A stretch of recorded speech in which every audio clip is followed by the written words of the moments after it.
देखिए यहाँ पर यूपी कांस्टेबल जो कि आज पेपर हुआ है 17 तारीख को फर्स्ट सेट का पेपर हो चुका है। हम अभी आपको पूरा पेपर सॉल्व करवा रहे हैं क्योंकि आने वाला पेपर इसी के आधार पर बनाया गया है। तो इसको पूरा एनालिसिस करते हैं, जीके जीएस इसकी हम सॉल्व करते हैं। सबसे पहले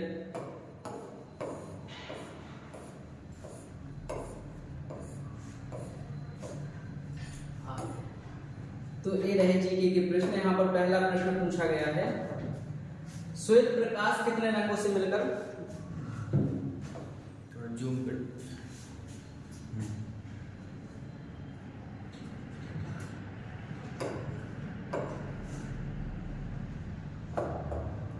तो ये आज के प्रश्न है। ये जीके का पहला प्रश्न पूछा गया है, श्वेत प्रकाश कितने रंगों से मिलकर बना है। पहला ऑप्शन दिया गया है 6, 7, 5, 8। आपको बताना है जो श्वेत प्रकाश है वो कितने रंगों से मिलकर बना हुआ होता है। यहाँ पर इसका सही आंसर हो जाएगा 7। जो श्वेत प्रकाश है वो 7 रंगों से मिलकर बना है।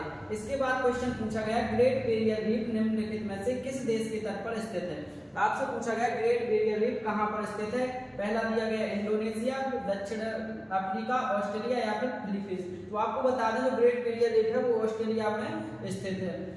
अगला प्रश्न पूछा गया, निम्नलिखित में से कौन 1946 में भारत की संविधान सभा के अध्यक्ष थे। संविधान सभा से क्वेश्चन पूछा गया है, आगे की संविधान सभा से क्वेश्चन आ सकते हैं। यहाँ पर उन्होंने पूछा है संविधान सभा के 1946 में संविधान सभा के अध्यक्ष कौन थे। पहला दिया गया जवाहरलाल नेहरू, सरदार वल्लभ भाई पटेल, डॉक्टर भीमराव अम्बेडकर या फिर डॉक्टर राजेंद्र प्रसाद। तो आपको संविधान सभा अच्छे से पढ़ना है। यहाँ पर पूछा गया 1946 में संविधान सभा के अध्यक्ष थे यहाँ पर डॉक्टर राजेंद्र प्रसाद। अब आगे क्वेश्चन पूछ सकता है आपसे संविधान सभा के अस्थायी अध्यक्ष कौन थे। तो अगर ये क्वेश्चन बने अस्थायी अध्यक्ष तो आपको बताना है डॉक्टर सच्चिदानंद सिन्हा। तो आपको लिखना है डॉक्टर सच्चिदानंद सिन्हा, ठीक है। और अस्थायी अध्यक्ष पूछे जाए तो डॉक्टर राजेंद्र प्रसाद। आगे बढ़ते हैं,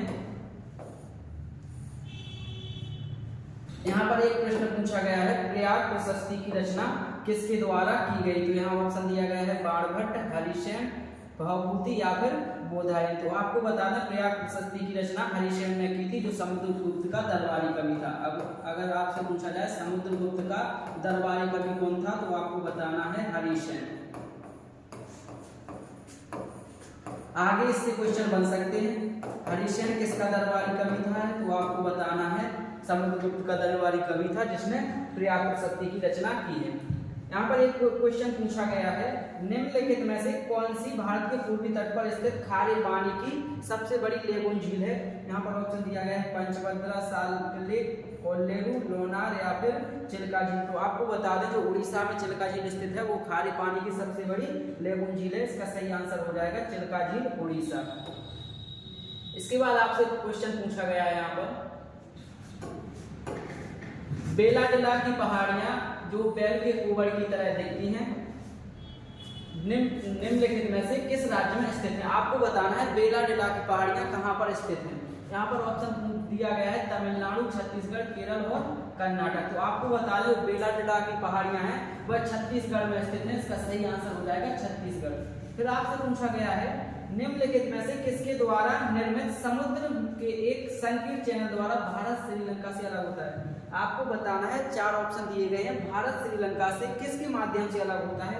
पाक जलजंबू या मन्नार की खाड़ी, 8 डिग्री चैनल, मकासर जलजंबू मध्य या फिर मेसिना जलजंबू मध्य। तो आपको बताना भारत है वो श्रीलंका से विभाजित होता है पाक जलजंबू मध्य के माध्यम से, और यहाँ पर दिया गया मन्नार की खाड़ी। ये दोनों क्या करते हैं, भारत और श्रीलंका को विभाजित करते हैं।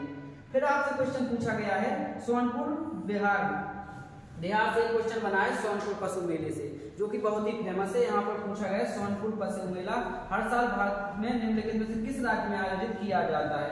ऑप्शन दिए गए हैं असम, बिहार, सिक्किम, उड़ीसा। तो आपको बता दें जो सोनपुर मेला है वो कहाँ पर लगता है, बिहार में। इसका सही आंसर होगा बिहार।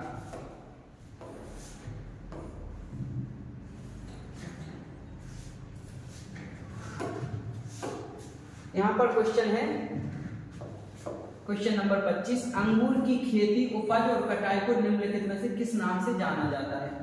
तो आपसे कृषि की शाखाओं से एक क्वेश्चन बना है अंगूर की खेती। यहाँ दिया गया है पिसिकल्चर, सेरिकल्चर, विटीकल्चर या फिर हॉर्टिकल्चर। तो आपको बता दें पिसिकल्चर है मछली पालन से यानी मत्स्य पालन से संबंधित है। पिसीकल्चर मत्स्य पालन। यहाँ पर दिया गया है सेरीकल्चर रेशम से संबंध, हॉर्टिकल्चर बागवानी दिया गया है।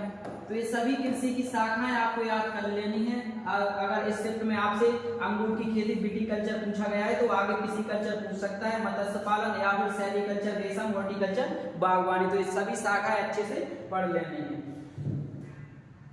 इसके बाद आपसे एक क्वेश्चन पूछा गया है यहाँ पे,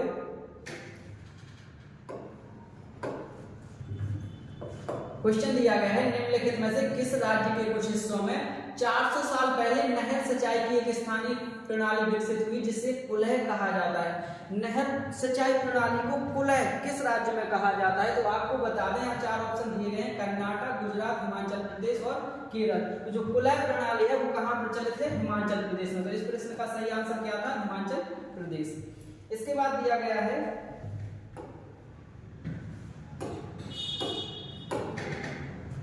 यहाँ पर एक प्रश्न दिया गया है, विश्व स्वास्थ्य संगठन का मुख्यालय किस स्थान पर स्थित है? ऑप्शन दिया गया है जिनेवा, एम्स्टर्डम, ब्रुसेल्स या फिर पेरिस। तो आपको बता दें जो विश्व स्वास्थ्य संगठन है उसका मुख्यालय है जिनेवा, स्विट्जरलैंड में। ठीक है, तो इसका सही आंसर था जिनेवा, स्विट्जरलैंड। और विश्व स्वास्थ्य दिवस कब मनाया जाता है? 7 अप्रैल को। तो ये दिवस भी बहुत इंपोर्टेंट है, 7 अप्रैल विश्व स्वास्थ्य दिवस। आगे इस प्रश्न से क्वेश्चन, इस प्रश्न आगे एग्जाम में जरूर आ सकता है। स्वास्थ्य दिवस से पूछ ले, जल दिवस पूछ ले या फिर पृथ्वी दिवस पूछ ले। तो ये सारे दिवस आपको याद करना है। जैसे आपसे पूछ ले जल दिवस तो आपको बताना है 22 मार्च को जल दिवस। आगे अगर क्वेश्चन बने पृथ्वी दिवस से तो ये बनेगा 22 अप्रैल को। तो ये सभी दिवस जितने भी दिवस है ये आपको अच्छे से पढ़ के जाना है। दिवस से एक क्वेश्चन आ ही रहा है। इसके बाद आपको प्रश्न पूछा गया है कि भारत में जनगणना संगठन के लिए सर्वोच्च पद कौन सा है? जो जनगणना संगठन है उसके लिए सर्वोच्च पद कौन सा बनाया गया है भारत में? पहला ऑप्शन दिया गया है महारजिस्ट्रार और जनगणना आयुक्त, जनगणना अधिकारी या उप महारजिस्ट्रार या वरिष्ठ तकनीकी निदेशक। तो आपको बता दें जो संगठन का सर्वोच्च पद है वो कौन सा है? महारजिस्ट्रार और जनगणना आयुक्त। इसके बाद एक प्रश्न आपसे पूछा गया, किसी देश की शहरी क्षेत्रों में रहने वाली अनुपातिक जनसंख्या में वृद्धि को निम्नलिखित में से क्या कहा जाएगा? ऑप्शन दिया गया है अनुयोजित विकास, औपनिवेशिकीकरण, शहरीकरण या ग्रामीणीकरण। तो आपको बता दें इसका होगा शहरीकरण। इसके बाद आपसे एक क्वेश्चन पूछा गया, यहाँ क्वेश्चन बना है कुमार संभवम निम्नलिखित में से किस लेखक की साहित्यिक कृति है? कुमार संभव के बारे में पूछा गया है। ऑप्शन दिया गया है भारवी, कलहड़, महाकवि कालिदास या महादेवी वर्मा। तो आपको बता दें जो कुमार संभवम है वो कृति किसकी है? कुमार संभवम है कालिदास की। इस प्रश्न का सही आंसर था कालिदास। कुमार संभवम, रघुवंशम, तो ये सब कृति किसकी है? कालिदास की। यहाँ पर एक प्रश्न दिया गया है, नेशनल एल्यूमिनियम कंपनी लिमिटेड का पंजीकृत कार्यालय निम्नलिखित में से किस स्थान पर है? आपसे नालको का पंजीकृत कार्यालय पूछा गया है और ऑप्शन दिए गए हैं डिडकोई असम, नुनमती असम, भुवनेश्वर उड़ीसा या फिर रायपुर छत्तीसगढ़। तो आपको बता दें जो नालको का मुख्यालय है वो कहाँ पर है? तो ये भुवनेश्वर उड़ीसा में। जो नालको का कार्यालय बनाया गया है वो भुवनेश्वर उड़ीसा में बनाया गया है। इसके बाद आपसे प्रश्न पूछा गया है, एक प्रश्न दिया गया है, विश्व पुस्तक दिवस प्रत्येक वर्ष किस तिथि को मनाया जाता है? यहाँ पर दिख नहीं रहा सही से, तो यहाँ पर पूछा गया विश्व पुस्तक दिवस आपसे। तो यहाँ पर ऑप्शन दिया गया है 5 जून, 7 अप्रैल, 23 अप्रैल और 25 जून। 4 ऑप्शन दिए गए हैं और आपसे पूछा गया विश्व पुस्तक दिवस। तो आपको बता दें 23 अप्रैल को विश्व पुस्तक दिवस मनाया जाता है। यहाँ 5 जून पर्यावरण दिवस मनाया जाता है, 7 अप्रैल को विश्व स्वास्थ्य दिवस मनाया जाता है। इसके बाद एक प्रश्न आपसे पूछा गया, उत्तर प्रदेश से एक प्रश्न बना है, यह है निम्नलिखित में से कौन सा उत्तर प्रदेश का राज्य वृक्ष है?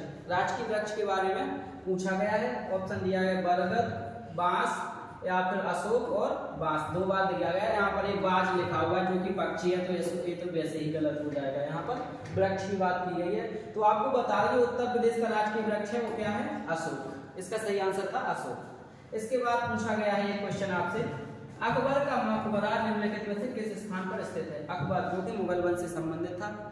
तो इसका जन्म 1542 में कहाँ पे हुआ था? अमरकोट में हुआ था। उसका मकबरा पूछा गया है। ऑप्शन दिया गया है रामपुर, सिकंदरा, उन्नाव या फिर एटा। चार में से आपको सही विकल्प चुनना था, तो इसका सही विकल्प था सिकंदरा। ठीक है, अकबर का मकबरा सिकंदरा में स्थित है। इसके बाद एक प्रश्न पूछा गया है, सुरहाताल प्रसिद्ध अभ्यारण्य उत्तर प्रदेश का एक अभ्यारण्य है और जिसमें साइबेरिया और अन्य ठंडे क्षेत्रों से कई प्रवासी पक्षी भी आते हैं। प्रवासी पक्षी का मतलब होता है जो मौसम परिवर्तित होने पर दूसरे देश से किसी दूसरे देश में जाते हैं, तो उसको प्रवासी पक्षी बोलते हैं। तो उत्तर प्रदेश के निम्नलिखित में से किस जिले में स्थित है? तो आपको बताना सुरहाताल अभ्यारण्य। ऑप्शन दिया गया है एटा, बलिया, गोंडा या फिर संत कबीरनगर। तो इसका सही आंसर होगा बलिया। जो सुरहाताल प्रसिद्ध अभ्यारण्य है वो बलिया में स्थित है। इसके बाद एक प्रश्न पूछा गया, उत्तर प्रदेश का कौन सा प्रसिद्ध लोक नृत्य धान और मक्के की खेती के दौरान किया जाता है? चार ऑप्शन दिए गए हैं, चारों ही नृत्य दिए गए हैं। आपको बताना है धान और मक्के की खेती के समय कौन सा लोक नृत्य किया जाता है। रसिया पहला दिया गया, इसके बाद चाकुला या फिर हुड़का बोल या फिर कजरी। तो आपको बता रहे हैं जो धान और मक्के की खेती के समय किया जाने वाला लोक नृत्य है वो है हुड़का बाउल। ठीक है, इसका सही आंसर हो जाएगा हुड़का बाउल। इसके बाद देखते हैं अगला प्रश्न।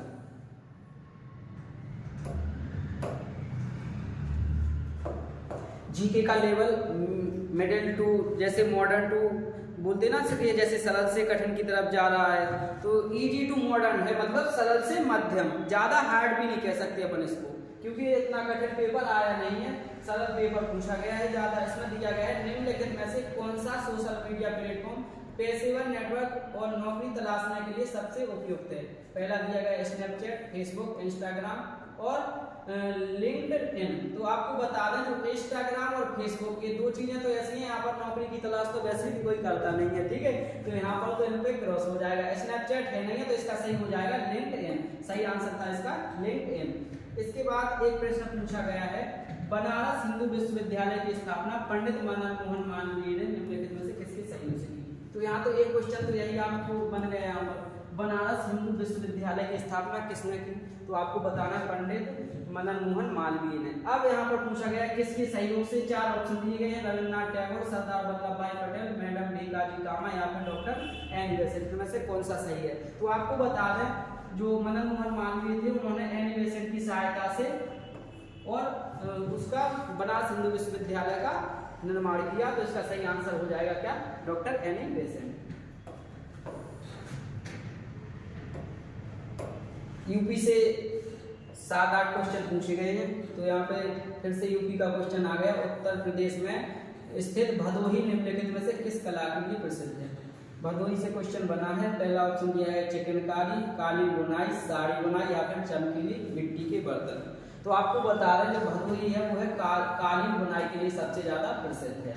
यहाँ पर एक क्वेश्चन पूछा गया आपसे, मथुरा निम्नलिखित में से किसकी जन्मस्थली है जिसे ब्रजभूमि के नाम से जाना जाता है? एक क्वेश्चन पूछा गया। हमें तो नहीं लगता कि ये क्वेश्चन कोई गलत करके आया होगा, क्योंकि ये अपन शुरू से सुनते आ रहे हैं कि मथुरा किसके लिए प्रसिद्ध है? भगवान श्री कृष्ण के। यहाँ गणेश जी दिया गया है, भगवान शिव और भगवान राम। तो आपको बता दें भगवान राम कहाँ से संबंधित है? अयोध्या से। यहाँ मथुरा की बात की गई है तो अपन लगा देंगे भगवान कृष्ण। इसके बाद देखते हैं, यहाँ पर एक प्रश्न पूछा गया है, निवेश मित्र मोबाइल एप्लीकेशन भारत के निम्नलिखित में से किस राज्य की एक पहल है? एक मोबाइल ऐप है एक निवेश मित्र, और ये किस राज्य सरकार द्वारा इसको निर्मित किया गया है? तो आपको ऑप्शन दिया गया है तेलंगाना, उत्तर प्रदेश, गुजरात और असम। इसका सही आंसर होगा उत्तर प्रदेश। उत्तर प्रदेश सरकार ने निवेश मित्र मोबाइल एप्लीकेशन की शुरुआत की है। इसके बाद यहाँ पर एक क्वेश्चन दिया गया है, टका निम्नलिखित में से किस देश की मुद्रा है? तो आपको बता दें टका कहाँ के? बांग्लादेश। इस प्रश्न का सही आंसर था बांग्लादेश। एक क्वेश्चन विमुद्रीकरण से पूछा गया है, विमुद्रीकरण को निम्नलिखित में से किस अन्य नाम से जाना जाता है? चार ऑप्शन है, कोई मुद्रा नहीं, कैशलेस या फिर नई मुद्रा या फिर नोटबंदी। तो आपको बता दें कि 2016 में जो विमुद्रीकरण हुआ था उसको क्या बोला गया था? नोटबंदी। तो इसका सही आंसर हो जाएगा नोटबंदी। यहाँ पर क्वेश्चन जीएसटी से पूछा गया है, तो यहाँ इसको अभी देखते हैं। एग्जाम में एक दो क्वेश्चन ही ऐसे बने हैं जिन पर थोड़ा बहुत तो उनके क्वेश्चन डिफिकल्ट आए हैं, जैसे एक जीएसटी वाला और एक यहाँ पर दिया गया है कौन सा? उत्तर प्रदेश राजस्व वाला। ठीक है, इसके बाद अगला प्रश्न देखते हैं यहाँ पे। प्रश्न पूछा गया है यूपीएसएसएफ का पूरा नाम बताएं। यहाँ पर दिया गया Uttar Pradesh solid security force, यहाँ पर Uttar Pradesh social security force, Uttar Pradesh social source force. ठीक है, तो आपको देखना है Uttar Pradesh solid security force, इसका होता नहीं है। ठीक है, इसके बाद दिया गया Uttar Pradesh special security force, ये भी नहीं है। Uttar Pradesh social security force, इसका सही आंसर हो जाएगा option 3 Uttar Pradesh social security force, जो कि यूपीएसएसएफ का फुल फॉर्म है। फिर यहाँ पर एक क्वेश्चन पूछा गया है ईमेल में भरोसेमंद स्रोत बनकर दुर्भावनापूर्ण कारणों के लिए संवेदनशील जानकारी जैसे users name, password, credit card वितरण आदि प्राप्त करने का प्रयास क्या कहलाता है। कोई ईमेल है, ईमेल पे कोई पहले भरोसा जताता है, फिर भरोसा दिलाने के बाद उसमें दुर्भावनापूर्ण यानी बुरी भावना से किसी भी व्यक्ति के नेम, पासवर्ड या फिर उनका जो भी है क्रेडिट कार्ड आदि को प्राप्त करने की जो तैयारी करता है उसको क्या कहते हैं, उसको कहते हैं फिशिंग। अगर इन सब चीजों के बारे में गलत ढंग से अगर कोई भी इस प्रकार की चीज को पाने का प्रयास कर रहा है तो उसे बोलेंगे फिशिंग। इसका सही दूसरा आंसर सही हो जाएगा। इसके बाद कुछ करंट के क्वेश्चन भी बने हैं जो आगे आएंगे। यहाँ पर दिया गया है हाल ही में श्री अमित शाह ने निम्नलिखित में से किस स्थान पर national cooperative dairy federation of India के मुख्यालय की स्थापना की गई है। यहाँ पर देखना national cooperative dairy federation of India के मुख्यालय की आधारशिला कहाँ पर रखी। तो पहला इससे क्वेश्चन बनेगा national cooperative dairy federation of India की आधारशिला किसके द्वारा रखी गई। तो आपको बताना है अमित शाह द्वारा, जो कि गृह मंत्री हैं अभी भारत के। तो इसका जो मुख्यालय है इसकी आधारशिला कहाँ रखी गई, इसकी आधारशिला रखी गई गांधीनगर गुजरात में। इसका सही ऑप्शन हो जाएगा गांधीनगर। इसके बाद एक क्वेश्चन पूछा गया है हाल ही में भारतीय नौसेना का first attack craft INS Kabra निम्नलिखित में से किस स्थान पर पहुंचा। तो आपको बताएं जो आईएनएस काबरा है वो अभी हाल ही में कहां पर पहुंचा, कोलंबो श्रीलंका पहुंचा है, जिसका वहां पर स्वागत किया गया है। तो इसका सही आंसर होगा कोलंबो श्रीलंका।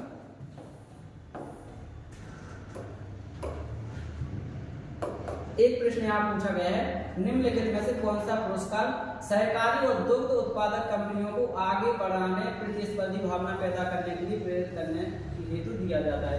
एक पुरस्कार पूछा गया है आपसे किसमें, दुग्ध उत्पादन के क्षेत्र में पुरस्कार। 4 ऑप्शन दिए गए हैं, ऑप्शन को पहले अपन ऑप्शन से देखेंगे कैसे सही होगा। आपको बता दें ध्यानचंद, ध्यानचंद किस खेल में दिया जाता है, तो आपको बता दें हॉकी के क्षेत्र में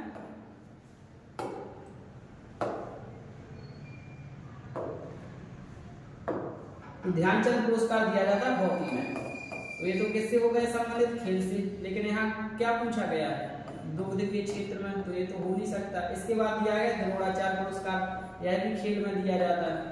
खेल में किसे दिया जाता है, जो खिलाड़ियों के कोच होते हैं उन्हें दिया जाता है द्रोणाचार्य पुरस्कार। फिर ये अर्जुन पुरस्कार दिया गया है, तो ये भी किसे दिया जाता है, खेल में दिया जाता है खिलाड़ियों को। अब बचा कौन सा, राष्ट्रीय गोपाल रत्न पुरस्कार। तो यही इसका सही आंसर हो जाएगा ऑप्शन 4 गोपाल रत्न पुरस्कार, और इसकी शुरुआत 2021 में की गई।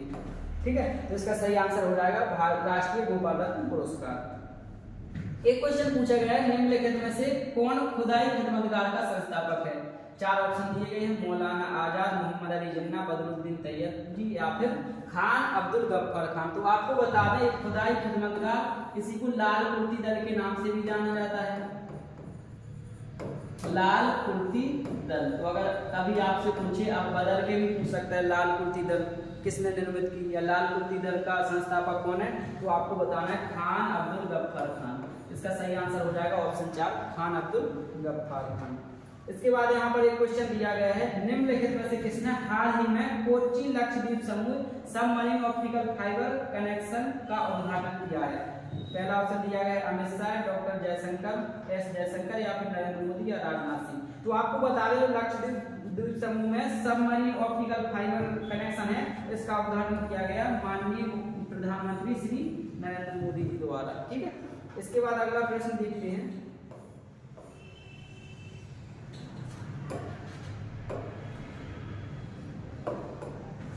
निम्नलिखित में से कौन सा बंदरगाह कच्छ गुजरात में स्थित है? बंदरगाह से एक क्वेश्चन पूछा गया है। आपको जितने भी बंदरगाह हैं सभी को आपको पढ़ के जाना है, आने वाले सत्र में भी बंदरगाह से क्वेश्चन बनेगा। यहाँ पर पहला दिया गया है जवाहरलाल नेहरू बंदरगाह, इसको नहावा सेवा के नाम से भी जाना जाता है, नहावा सेवा। और ये कहाँ पर है? यह बंदरगाह है महाराष्ट्र में। कहाँ है? महाराष्ट्र में। इसके बाद एक दिया गया है मोरमुगांव जो कि गोवा में स्थित है।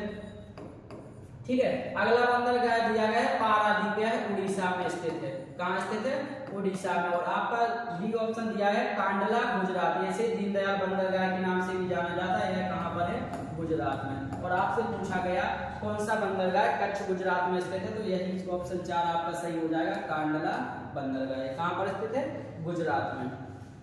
इसके बाद प्रश्न करंट का दिया गया है, केंद्रीय मंत्रिमंडल ने हाल ही में भारत और किस देश के बीच प्रवासन और गतिशीलता समझौते को मंजूरी दी है? तो आपको ध्यान रखना है जो यहाँ पर दिया गया है प्रवासन और गतिशीलता समझौता, आपको बता दें भारत और इटली के बीच में हुआ है। तो आपका इसका सही आंसर हो जाएगा ऑप्शन सी, इटली। ये थी आज की जीके के क्वेश्चन इतने ही आए। आगे हिंदी है, हिंदी का सॉल्यूशन अभी दूसरे सर द्वारा करवाया जाएगा, वो आने वाले हैं, तो आपका हिंदी भी होगी।